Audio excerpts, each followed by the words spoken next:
Welcome to the New York Parrot Literary Corner. I am Dustin Pickering, and today we're going to do a recap of the last month or so of our interviewees and discuss what we learned from each of them. So, without further ado, I would like to turn it over to my co-host here and let him start off. Welcome once again to Parrot Literary Corner. As Dustin has just informed us, we'll be looking at what we've passed through so far in this show this month. And specifically, we shall be considering the message of our guests, starting from the first episode up to the 28th episode that we had this month. We had 28 episode in the month of March. So we started with Harbinger Asylum. That means that we just kick off with ourselves, myself and Dustin, with his partner, to talk about Harbinger Asylum, which is just a journal published by his publishing company, TZ Press. So we kick off with that. We discuss extensively the content of the journal. We also looked at the kind of publications that are usually considered by Harbinger Asylum, by the TC Press, if and how you can get in contact with them. I will transfer this back to my co-host to briefly tell us, especially the new plan, what you have in place for now for writers across the globe those who are interested in submitting their work. Is it still available, or do we have to just forget about it and they will need to wait for the next edition? Over to you, Dustin. Our spring 2021 edition is in the process of being prepared. We've selected the materials. We're waiting just for the final touches. So that particular issue is done as far as submissions, but you can always submit. We accept year round. As far as material that we like to look at, I tend to like sort of maybe radical politics, a mixture of mystic language, or I tend to favor sort of an optimistic worldview versus a kind of self-pitying tone, or something of that nature, or something that's really nihilistic. I prefer to stay away from nihilistic poetry myself. It's very common and I don't really like it that much. I know we tend to like craft poetry with craft. It can be formal and informal, but we do like to hold ourselves to pretty reasonable standards, and we look for just anything that's good. That's our rules. I mean, what else would a literary journal do but base it on their aesthetic taste, right? So that's sort of what we look for. And you can look at our site and our submission guidelines. That's transitzeropress.org. And that's our site. Or you can just Google us and find us online. And that will basically give you an idea. We've published many books by some of the people that have appeared on the show. We've published their books. Robin Wyatt Dunn, for instance, who published his book. So many others, and we do a variety. We like to have a big variety of who we take a look at and who gets published. It's just look for quality. We hope the manuscripts are well organized and put together in a way that we can easily guide ourselves through them. And we're about to start hopefully publishing full length novels in the next kind of an announcement I'm just making now. Actually, I've not really told many people that we're going to start doing this. We're going to probably start publishing novels in the next within this year. So we'll definitely be considering novels. If someone writes us with a novel or an idea, we'll definitely be willing to take a look at that. So that's our schemata for the year. Impressive. I guess you've got enough info you need to call, I mean, get yourself involved with the teaser press published by Dustin Pickering, and I mean, anchored or managed by Dustin Pickering, and Harbinger Asylum as a journal that is co-edited with his partner.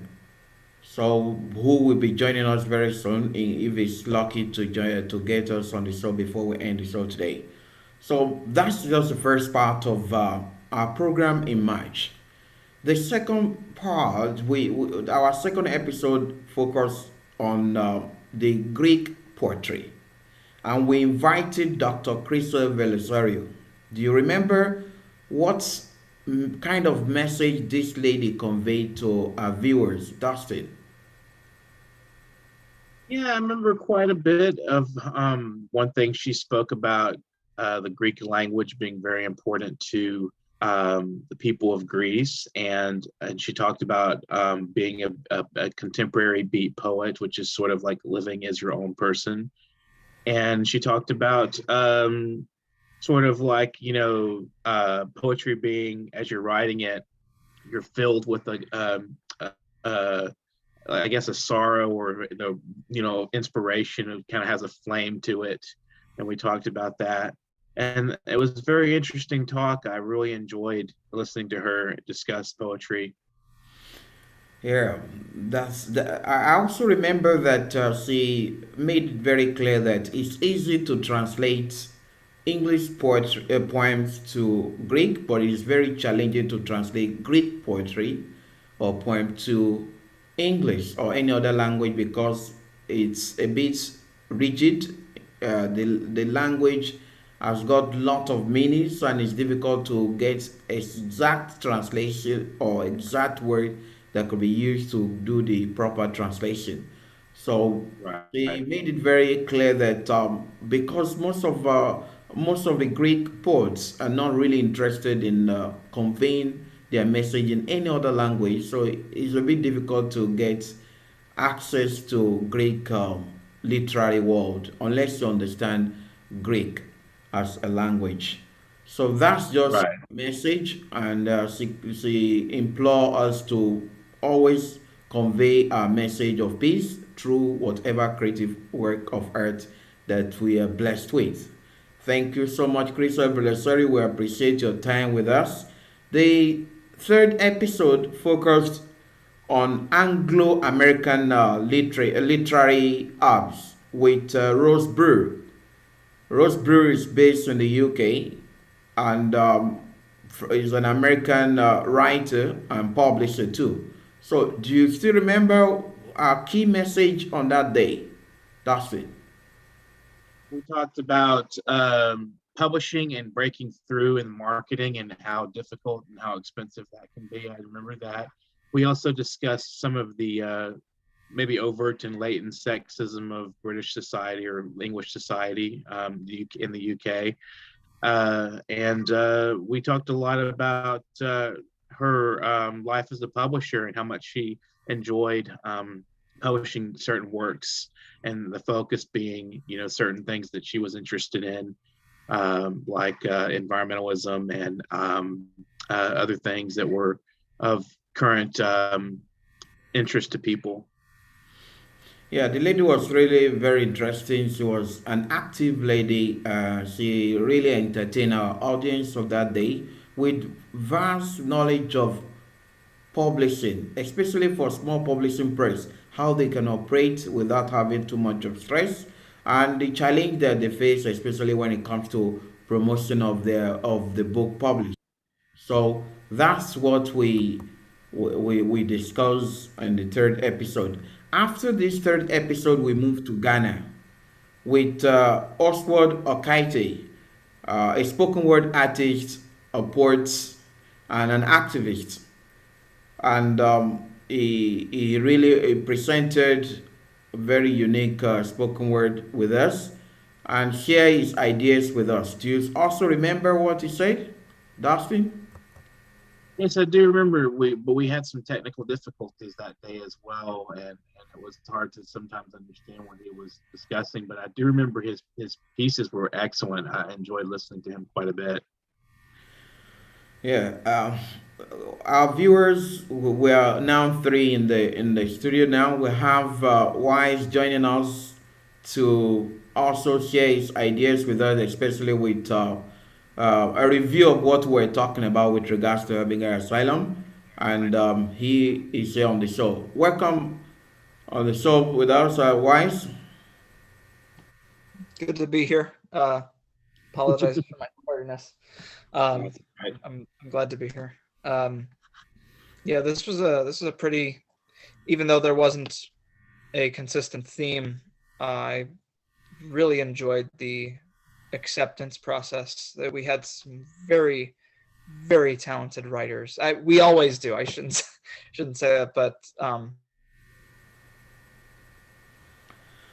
So we'll be coming back to extensive things related to this part of Abigail Salon, which is very important. I really want to focus on this today, but because for now we're reviewing what we passed through earlier, so that's why we just keep it to that level.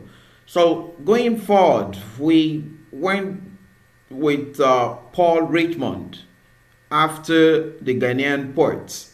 Paul Richmond conveyed his message with us, and it's, as a performance sport, we enjoyed his time with us. As Paul is also trying to join us, no problem. So, so please, if you remember what we had last time, please let's talk about Paul Richmond. Do you remember, Dustin? Yes, he talks quite a bit about performing, and if I remember correctly, we talked about music as well quite a bit, and how the differences between performing with musicians and performing spoken word. And beat poetry generally. Yes, yes, He happened to be the first on the show to, no, not the first. The Christian Velversary discussed something related to beat poetry, but extensively, Paul Richmond went deeply into the what exactly is termed as right. beat poetry. So after this episode, we went further to another one, which was with Tom C. Hanley. Um, Remember this great poet and writer, performance poet too. Do you remember exactly his message on that day? Um, I believe we talked a lot about his book, his upcoming book, and how his autism awareness and some of the themes in his latest collection, which is called "What Feels Like Love." That's the name of the book. Mhm. And we talked about that. We talked about how his influences were like Bob Hickok, and how that was and went woven into his book, and how that was observable, for at least from my end and reading his collection, his influences with pop culture, and to his work with The Simpsons and other effects that he added to his work. So on the March 10, we went further with another guest, Troy Kamplin. You remember? Troy Kamplin is also a poet and a fiction writer, and also even a playwright. And he conveyed a lot of Yeah. very wonderful ideas with us on that day. Do you also remember a specific message on the day, Dustin? We talked about how his progress as an intellectual and as a writer evolved from he was studying biology, and then he chanced upon some Ayn Rand, and then from there decided that he could use literature to express ideas, which is what my takeaway was from how literature can be used to express ideas. And a lot of people don't really understand that sometimes, that that's definitely a vehicle for one's ideas.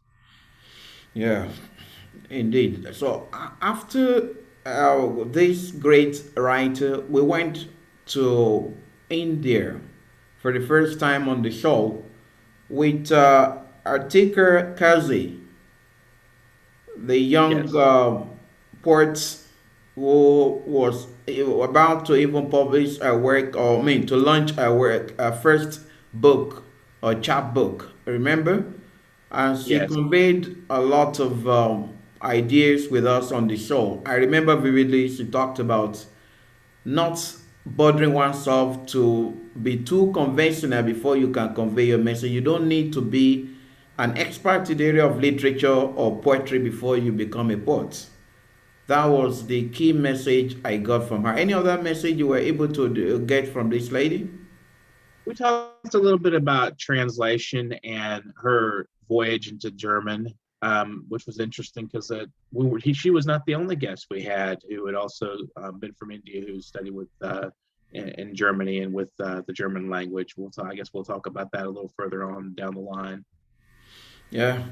So after this writer from India, we went to Barbados, and in Barbados, well, we had an extensive discussion with Ajer Port, a performance sport, who fight for gender equality or gender equity, or who fight for repatriation of African within Africa and Africa in diaspora.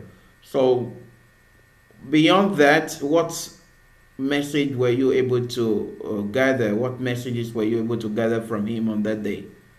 We talked quite a bit about the musical influences from how the British came over and they would just take African rhythms and African sound and use the instruments that they were given and from the British and use African rhythms. And we also talked quite a bit about the influence, both I guess you could say negative and positive aspects of colonialism. It was quite an in-depth conversation, so check it out.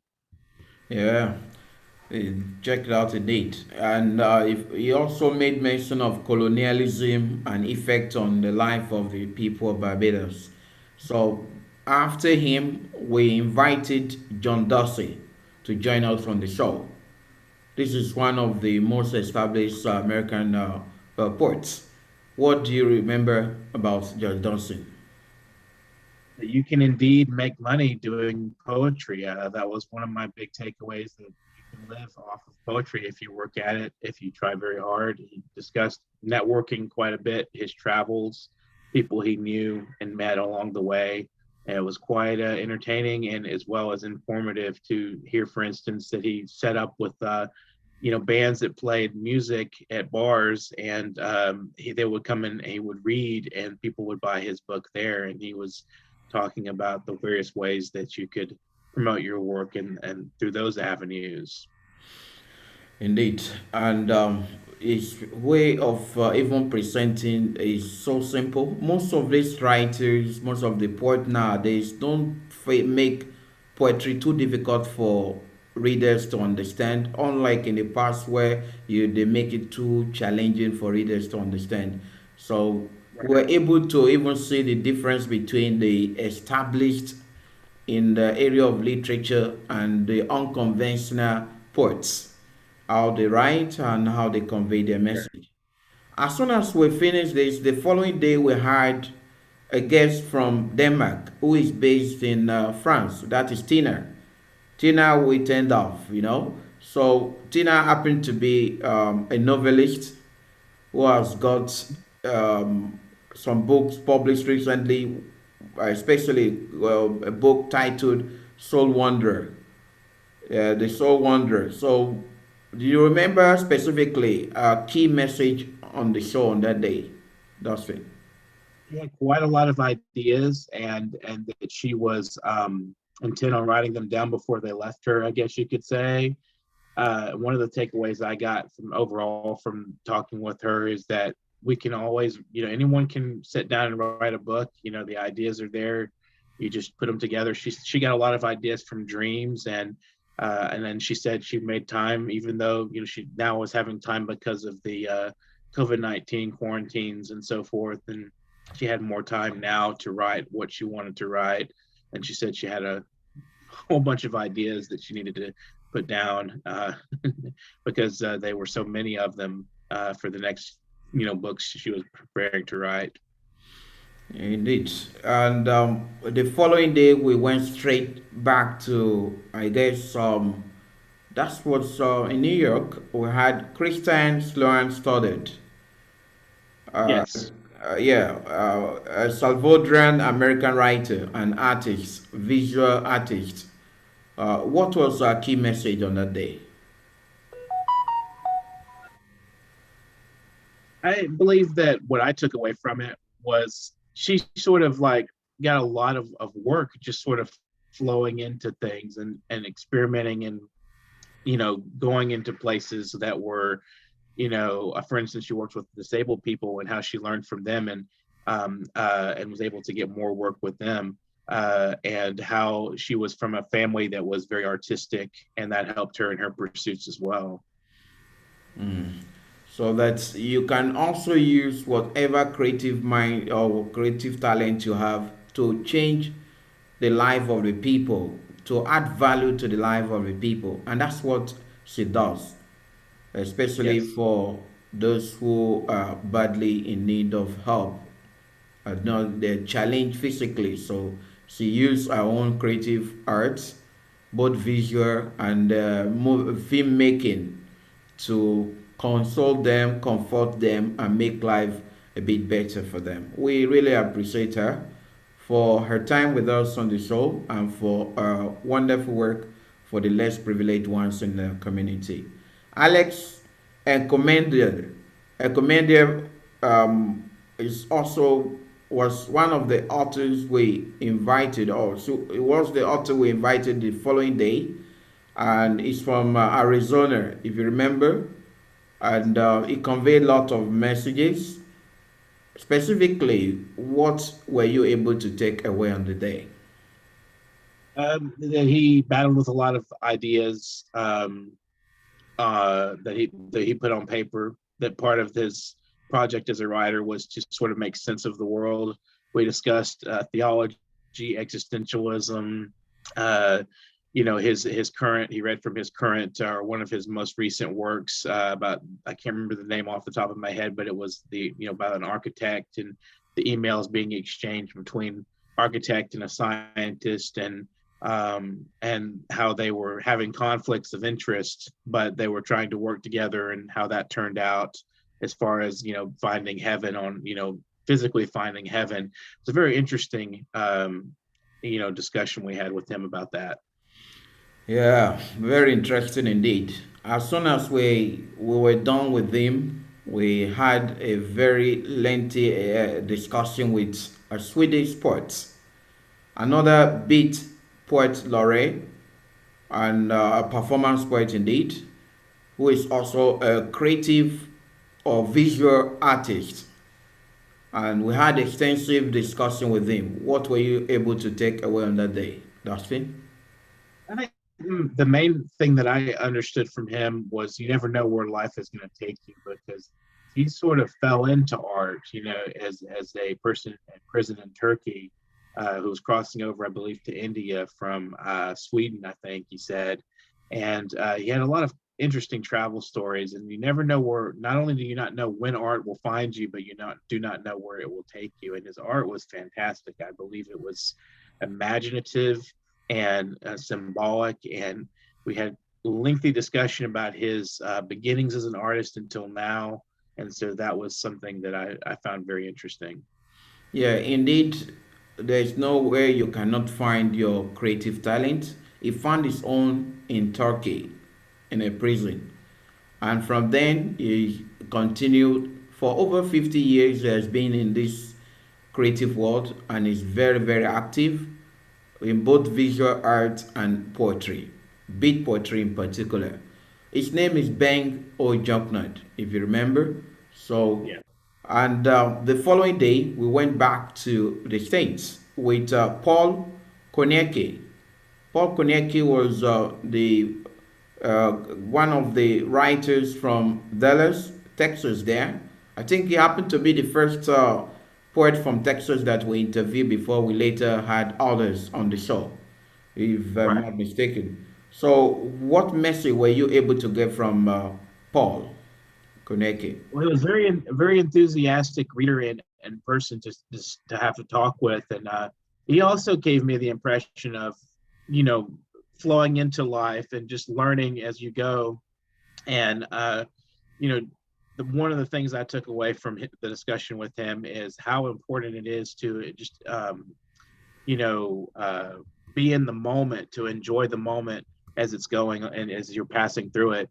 Because he talks a lot about the people he had met and how, you know, you have to be your best, be on your best where you when you perform, when you're out doing things, be at your very best. And he had opportunities come to him that were from his ethic of, you know, always be willing to go out of your way to appreciate what's being set before you, opportunity wise.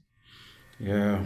So that was the message. Indeed, it was like a diamond for us on the show on that day. It really conveyed philosophical messages that our viewers enjoyed throughout the show. So the following day, we went ahead with Angie Mark Rayleigh. Angie Mark Rayleigh in Wisconsin, I guess.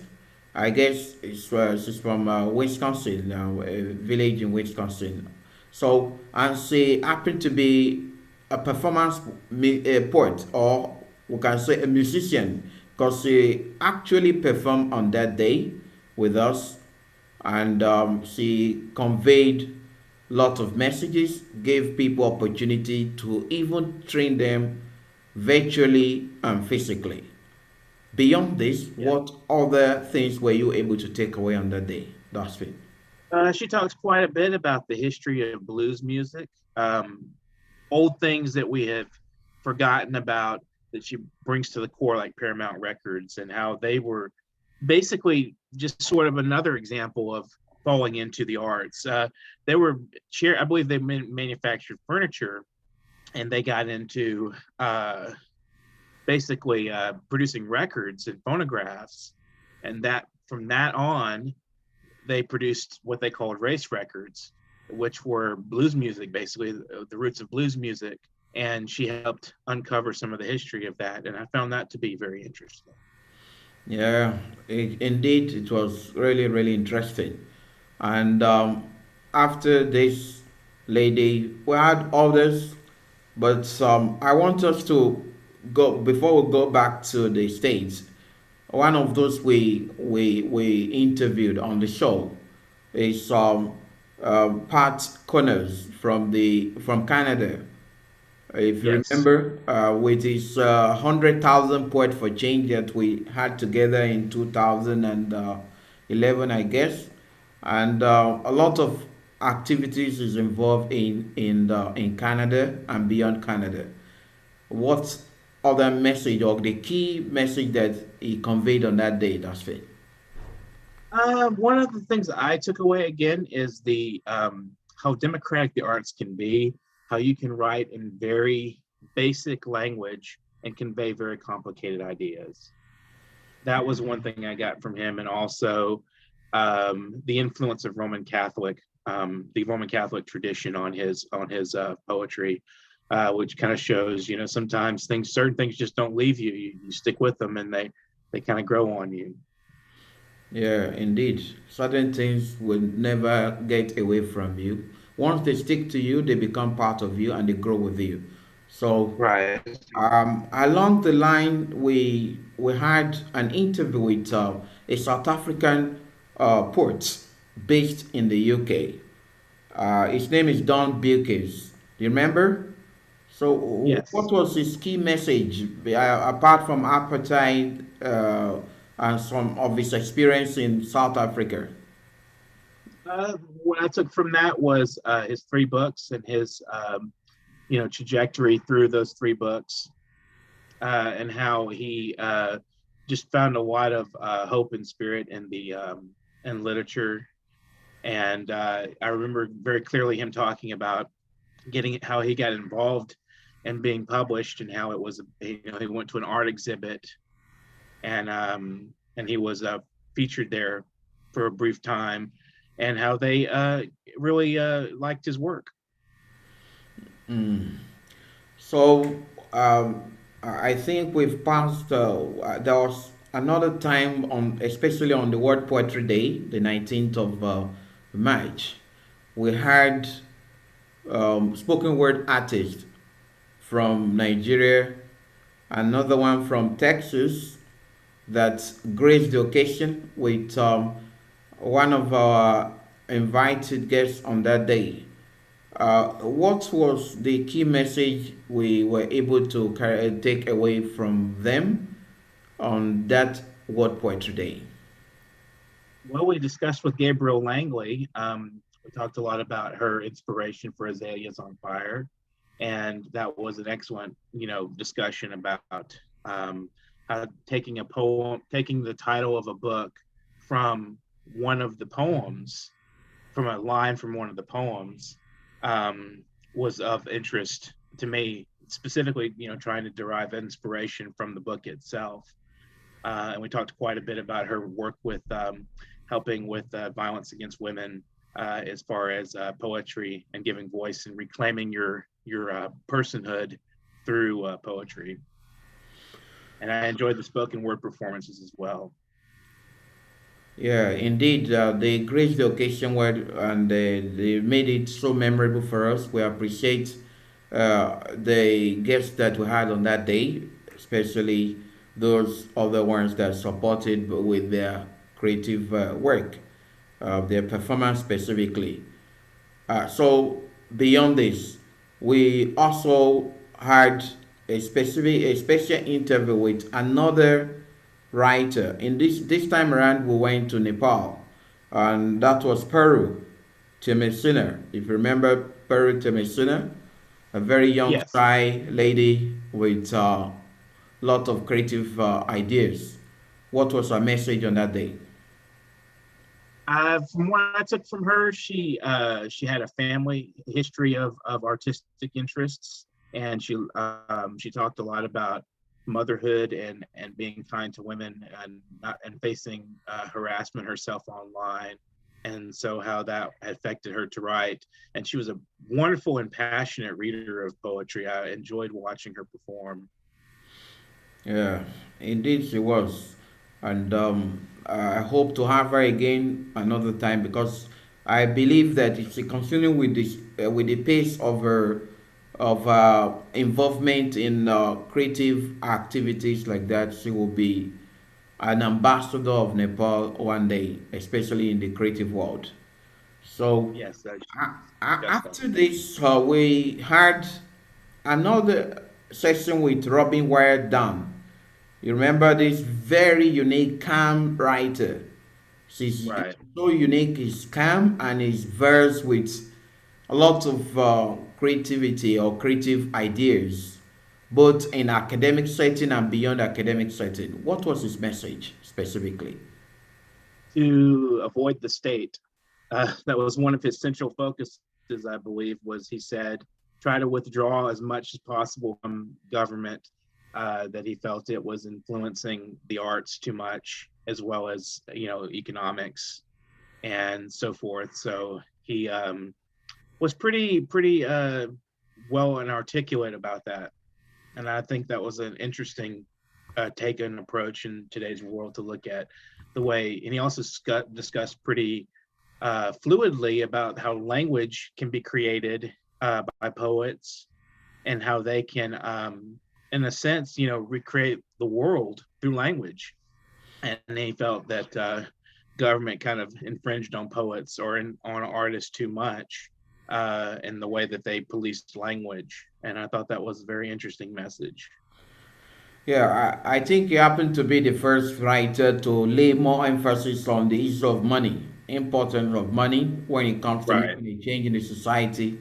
That poets don't make money, but they make people and they change the society. And if they work together among themselves, they don't rely on the government, they still can make a lot of changes in the society. Relying on government will be destruction for them as they will be guided or they will be tailored or driven towards the direction they want them to go to. that will not make them to become or to do exactly what they're supposed to do. They will be maybe censored if they are supported by government. So he also advised that as sports, you should not rely on your pen alone. You should try to have something so that you can have a change in your pocket and also be able to change the society where you live. So we appreciate this great writer, Robin Wyatt Dunn. We appreciate your time with us, and we hope to have him again and again, like others, on this very wonderful show, very unique show that we don't have any show like this in the world that give the voice to creative mind beyond the boundary, because we don't have any boundary here. We've talked about being to Sweden, we've been to Nepal, we've been to India, we've been to Greece, we've been to different parts of the states. So after him, we actually was just about, I thought that he will be with us again. He was with us at the beginning of the show. That is Art Paul Slosser. Art Paul, the comedian come poet and performance, street poet, or let me say street musician. So he actually made us laugh on that day. Despite the technical problem that we had, we were able to manage to enjoy his comedy. What message specifically were you able to gather, Dustin? Again, it's a matter of enjoying life and taking opportunities that are before you. He talked a lot about funny stories that had happened. He talked about meeting Chris Farley, for instance, and it seemed, what I liked about him so much was he seemed very humble about it. He's like, it's just Chris Farley, and it's a famous actor, and I found that was very humble of him to tell a very human story about Chris Farley. How Chris passed him by on the street, and he just kind of said, yeah, he made it. And the songs were funny, and we had a really good time listening to him, even though he couldn't hear us most of the time. We did Another have a great key time. message that he sent to our viewers was that you should avoid creating more enemies for yourself. Be friendly as much as you Right. can. If Yes. you see anything like violence and you don't want to get involved in it, get away from anyone that is so violent. Anyone who is unfriendly and you're not, and you're trying to be friendly with them, if they are not ready to, walk away from those people before they create violence. So be an ambassador of peace, be an ambassador of love anywhere you find yourself. This was his key message. We sincerely appreciate your time with us, Paul, at Paul Slosser.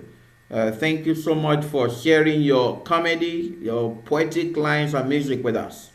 So, after this comedian comfort, we went back to India. And this time around, we had an engineer that also became a poet who had lived in the United States, in Germany, and of course in Kolkata in India. And he conveyed a lot of meaningful ideas with us on the show. And I find it, Saswata, I think Saswata is his name, Saswata Gonga Pardayer. I find that surname a bit difficult to pronounce, but Saswata happened to be the Yeah. name of this very unique, great poet and writer and even musician, because he performed on I think was it the one that performed on that day? No, not really. But Yes, and I think he ended with he was the one that ended the program with his song in Bengali. so what was the key message you were able to gather from him on the show on that day? Uh, that you never know where life will take you. He was an engineer and he got into the arts. His father was a famous guitarist and in India, and he had quite a lot of accomplishments in music and being an engineer and going into music and then into poetry. He released 2 books of poetry, and I think that was my main takeaway: is you never know where you're going to go. Indeed, Never know where life will you don't take know you. where you're going to In the go. arts, well, Yeah. right. And after him, we went to Uzbekistan, a country that is not too popular among other nations, perhaps because of the strictness, the nature of the governance system in the country, according to the author, the poet or the guest we had on that day. And that is Azam Abidov. Invites, he was so interested in having writers across the globe to visit his country to learn more about his country. So it's more of like an ambassador of his of Uzbek literature and poetry generally. What was his key message? Well, one of the things I took away is, he talked a lot about the history of Uzbek poetry and it coming from 10th century then to the 15th century, where it was a little more modernized and more popularized, and how he had trouble getting people to come into the country to basically serve as, learn about his country, as you said, because of issues with the government's lack of interest. They I guess they didn't perceive it as important, considering priorities. And of course, now we have COVID going on, and that's trouble. But he's participated in festivals worldwide and reached out to other people himself, and so he had a lot of hope. I thought that was really important, that he still had a lot of hope for bringing the world poetry. Yeah, hope is what drives everyone to their destination. If are not hopeful, you don't need to be in this world. We survive on that track. If you truly want to live successfully in this world, you need to be hopeful, and that's why even the United States is called the land of hope. People believe that they can achieve, and they struggle to achieve, and the end majority achieve the objective based on the fact that they have that at the back of their mind, that whatever you do in life, no matter the challenge that you face, you need to be hopeful. Believe that something meaningful will happen later in your life. Yesterday we had a session with Sankar Sen. Sankar Sen has been to different that's the engineer I was even trying to talk about, who ended the show with us in a lyrical format. Very Yes, he interesting was he was writer, the a multilingual writer, a Bengali ambassador, just like that young lady. In this case, he has the idea of German literature or German poetry. He even presented German poem with us on the day, on the show. So beyond his presentation, what was his key message? I believe that one of the things I was able to come from listening to him and talking about the language transitions again, translation being, he would say he wrote in the language, like he wrote in German and he wrote in English and he wrote in the languages that he wrote in. And I asked him, did you find there's a difference in the languages? And he said he just kind of flowed with the inspiration. Yeah, flowing with inspiration. As we have some people that do not even get inspired before they write, like my Swedish poets. So, Yes. majority of writers that we have in the world, they get inspired with one thing or another before they write. I missed one poet. If you can remember this poet, I'll just give you a clue on. I forgot her name. She was the first to perform on the show, live on the show with us. If you remember vividly. No, I don't remember who that would have been. I think we forgot K-Born as well. K-Bon, yeah, indeed. K-Bon from the home of hip hop in the Bronx. Yes, K-Bon, I found him to be interesting. what was his message He specifically? was, I do remember he talked a lot about community involvement and, how he mental health struggles and how he became involved in the the health, and mental health activism. And he talked a lot about the influences of hip hop and how it sort of seemed to have spontaneously occurred in the Bronx and the neighborhoods where they would have block parties and just enjoy each other's company. And people thought they were like, what's that weird noise, and it's like, oh, it's making music. So the takeaway there is, you may be making noise, but you may be making music. Indeed. No telling what's going on. One of his Art is what it is. on that day, he said that it's never too late for you to change. He used his life story to Right. also let people know that you can become whatever you want to become, no matter your past record. Your past records will never deter you from achieving what you want to achieve in life. That was his key message on that day. I remember vividly.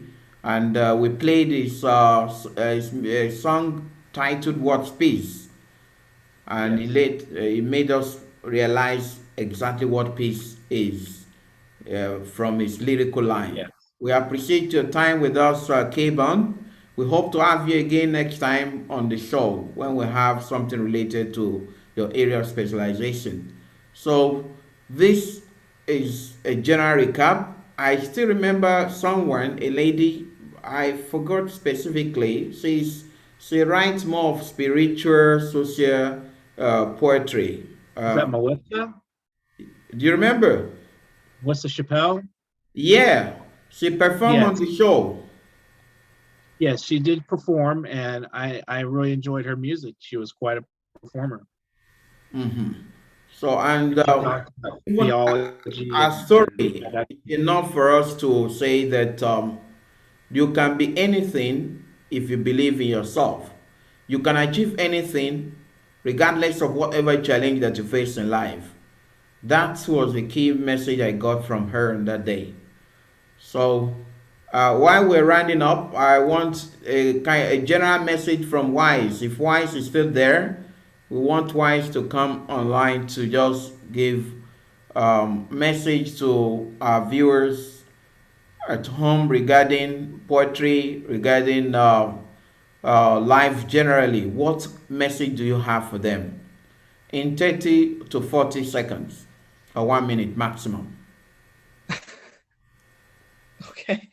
I would I would just tell them to stay motivated, never let any obstacle hinder them from creation. Tell them to keep creation vibrant. Um, and this isn't this is a quote unquote skill that we may work on to perfect or master or whatnot, but as long as we do so very often.